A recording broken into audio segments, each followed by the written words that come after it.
Welcome to your lesson on amendments, starting with what is an amendment. For this lesson, you're going to want to be looking at your page 17 notes, which should look like the notes you see here on your screen.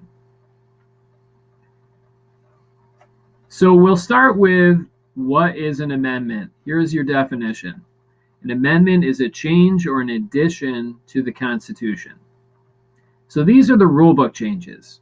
Remember, if government is like a football game, then the rule book is the Constitution, and the amendments are like the changes to the rule book.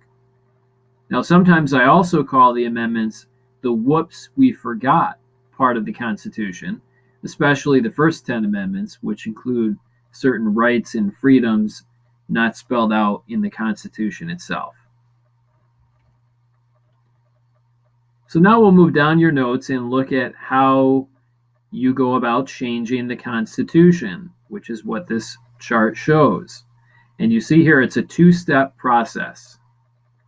First, on the left side of the screen, get my pointer here, you'll see that the amendment has to be proposed. And the amendment can be proposed in one of two places. It can be proposed by Congress, which is the national or the federal government, or it can be proposed by the state legislatures, the state government. So see, we have federalism at work here again, where both state governments and the national government have a say in whether or not the Constitution should be changed. So just to propose an amendment, this isn't even voting to see if we're actually going to change the Constitution. This is just a vote to see if we should even think about changing the Constitution.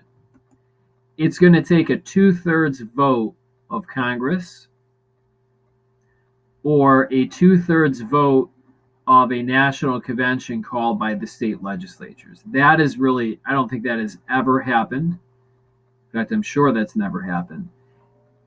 Always, it doesn't have to be that way, but so far, always amendments have been proposed in Congress. It's just a much simpler way to go about it.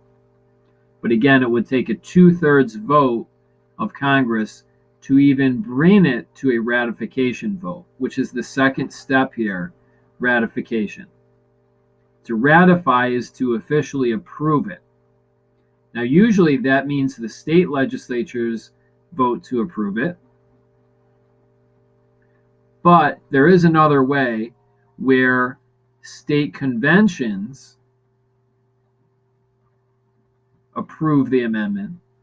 This gives the people of each state a direct say in whether they want the Constitution to be changed.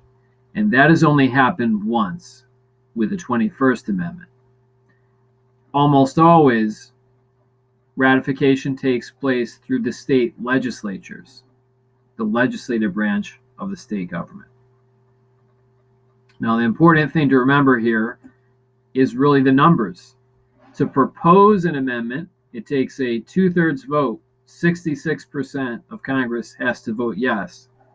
To ratify an amendment, to actually make it official that it is going to be an official change to the Constitution, that takes a 3/4 or 75% vote. So now we'll just take a look at that in writing at the bottom of your note page. 2/3 of Congress must approve of the proposed amendment before it's voted on by the state legislatures or the state conventions. 75%, 3/4 of the states, must then vote to accept the amendment before it's ratified. Once 3/4 of the states have accepted the amendment, it becomes part of the Constitution. So an important thing to notice here is this is not an easy thing to do. It is not something that happens often. The Constitution is a document that states the rules for government.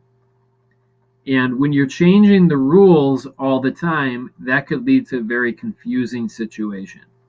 So the fact that this is hard to do, that was intentional. It was intentionally written into the Constitution that the amendment process would be a difficult one. So that you could keep some consistency with the rules for how the government works. Because if you're constantly changing the rules, whether it's the rules of a game, the rules of your household and how your household works, or a teacher constantly changing the rules in the classroom, that's a confusing situation for everybody, particularly in the case of governments. So the amendment process is not an easy one to accomplish, but there is a way to make the Constitution flexible enough to change if necessary. And that process is through passing an amendment. So now that you understand a little bit about how amendments are passed, how many times do you think the Constitution has been changed? 50 times? 100 times? 500 times? Well, you'd be way off if you chose 500 times. The Constitution has only been changed 27 times. There are 27 amendments in the Constitution. And that includes the first 10, which were really passed all together in 1791. Those 10 amendments are called the Bill of Rights. So since 1791, the Constitution has only been changed 17 times. All right, let's look at some examples here. How about the 12th Amendment, which established a procedure for electing the president and the vice president? Seems like they should have got that one right in the first place. The 13th Amendment, which got rid of slavery. The 16th Amendment, not really a popular one. It created income taxes.